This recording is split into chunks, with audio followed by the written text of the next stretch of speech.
you and I were talking on the phone prior to this, and I asked you a little bit about how you get the best out of people, and you told me about your 1 to 10 scale. Oh, yes.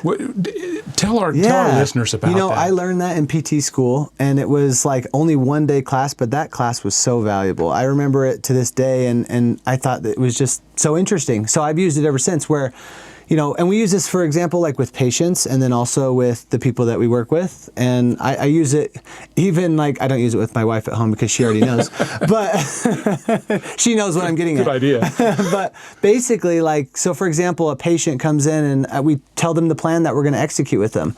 And it's like 0 to 10, 10 out of 10, this is a slam dunk home run plan for you to get back to your marathon. And 0 is like, thanks, but no thanks. Where are you at? And somebody might say, oh, I'm at an 8.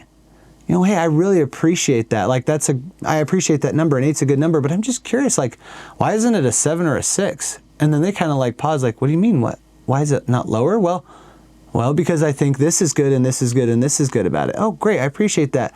I'm also curious, what would get it to a 9 or a 10? And then now they're telling you what might be missing. What is it about? They're dreaming, right? And maybe I don't know their dream, and I want to figure that out so I can help them. Same thing with somebody who, is working for me. We have weekly check-ins, right? They write down things, and they literally, the first question is 0 to 10, where are you at right now? And so it's like they fill that out, and I get to see if it's an 8, if it's a 9, if it's a 10. And then if it's, if it's one of these numbers, it's not a 10, I reach out to them, and I'm like, hey, I appreciate you leaving your weekly check-in. I loved such and such thing that you left on your sheet, but I'm just curious, like, why wasn't it a 7 or a 6, right? Or why wasn't it a 9 or a 10?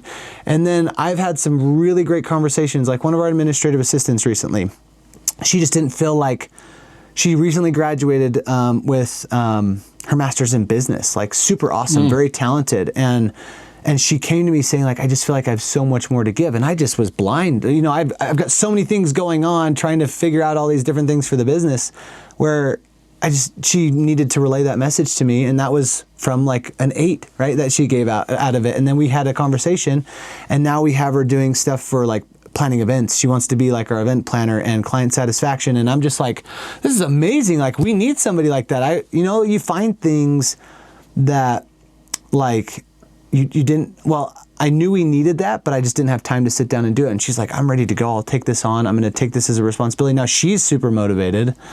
Right? And she's diving into it now, and it's helping the business grow. It's helping her. It's helping our clients. Like, right?